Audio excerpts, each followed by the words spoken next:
Hi friends, ನಮಸ್ತೆ. Welcome back to my YouTube channel. ಎಲ್ಲರೂ ಹೇಗಿದ್ದೀರಾ? ಚೆನ್ನಾಗಿದ್ದೀರಾ? ಇವತ್ತು ನಾವು ಎಲ್ಲಿ ಬಂದೀವಿ ಅಂದರೆ, ಇವತ್ತು ಬಂದಿರೋದು ನಮ್ಮ ತೋಟಕ್ಕೆ. ಯಾಕಪ್ಪ ಅಂದರೆ ಇವತ್ತು ನಮಗೆ ಕೆಲಸ ರಜೆ ಕೊಟ್ಟಿದ್ರು. ನಮ್ಮ ಮನೇಲಿ ಒಬ್ಬರೇ ಹೋಗಿ ಅಡಿಕೆ ಕೊಯ್ಕೊಂಬರ್ತೀವಿ ಅಂತ ಅಂದರು. ಇಲ್ಲ ರೀ, ನಾನು ಬರ್ತೀನಿ, ಇವತ್ತು ರಜೆ ಐತೆ ನಮಗೂ ಕೆಲಸ ಅಂತ ಹೇಳಿ ನಮ್ಮ ಮನೆಯವ್ರ ಜೊತೆ ಬಂದು ಅಡಿಕೆ ಕೊಯ್ತಾ ಇದ್ವಿ. ನೋಡಿದರೆ ನಮ್ಮ ತೋಟದಲ್ಲಿ ನಿಂಬೆಹಣ್ಣು ಫುಲ್ಲು ಹಣ್ಣಾಗಿ ಉದುರ್ತೈತೆ.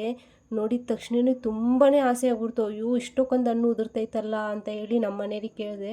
ಅದನ್ನು ತಗೊಂಡೋಗಿ ಏನು ಮಾಡೋದು ಬಿಡೆ ಅಂತ ಹೇಳಿ ಅಂತಿದ್ರು. ಸರಿ ಆಯಿತು, ಯಾರಾದರೂ ಕೇಳಿದರೆ ಉಪ್ಪಿನಕಾಯಿ ಹಾಕೋಕ್ಕೆ ಕೊಡೋಣ ಅಂತ ಹೇಳಿ ನಿಂಬೆಹಣ್ಣು ಅಷ್ಟು ಆರಿಸ್ಕೊಂಡ್ವಿ. ಒಂದು ಅರ್ಧ ಪುಟ್ಟಿ ನಿಂಬೆಹಣ್ಣು ಸಿಕ್ತು. ಆರಿಸ್ಕೊಂಡ್ಮೇಲೆ ತೆಂಗಿನ ಮರ ನೋಡಿದರೆ ತೆಂಗಿನಕಾಯಿ ಒಣಗೋಗಿತ್ತು.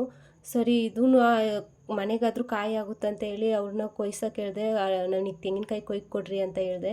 ಸರಿ ಅಂತ ತೆಂಗಿನಕಾಯಿನೂ ಕೊಯ್ದರು ಅವರು. ತೆಂಗಿನಕಾಯಿ ಕೊಯ್ಕೊಂಡ್ಮೇಲೆ ಅಡಿಕೆ ಎಲ್ಲ ಬಡ್ದು ಎಲ್ಲ ಚೀಲಕ್ಕೆ ತುಂಬಿದ್ವಿ. ಅಡಿಕೆ ಚೀಲಕ್ಕೆ ತುಂಬಿದ ತಕ್ಷಣವೇ ನನಗೆ ಕರ್ಬೇವಿನ ಸೊಪ್ಪು ನೆನಪು ಬಂತು. ಸರಿ ಅಂತ ಓಡೋಗಿ ಕರ್ಬೇವಿನ ಸೊಪ್ಪು ಕಿತ್ಕೊಂಬಂದಿದ ತಕ್ಷಣ ಇದನ್ನೆಲ್ಲ ಇಟ್ಕೊಂಡು ನೋಡಿದೆ. ನೋಡ್ರಿ, ನಾನು ಬಂದಿರೋದಕ್ಕೆ ಇಷ್ಟೆಲ್ಲ ಕೆಲಸ ನಡೀತು. ನೀವಾಗಿದ್ದರೆ ಬಂದು ಬರೀ ಅಡಿಕೆ ಅಷ್ಟೇ ಕೊಯ್ಕೊಂಡು ಮನೆಗೆ ಬರ್ತಾಯಿದ್ರಿ. ಇವತ್ತು ನನಗೇನೇನು ಬೇಕು ನಮ್ಮ ತೋಟದಲ್ಲಿ ಇದ್ದಿದ್ದು ತೆಂಗಿನಕಾಯಿ, ನಿಂಬೆಹಣ್ಣು, ಕರ್ಬೇವಿನ ಸೊಪ್ಪು ಎಲ್ಲ ಸರಿ ತಗೊಂಡೆ ಮನೆಗೆ ಬೇಕಂತ ಹೇಳಿ.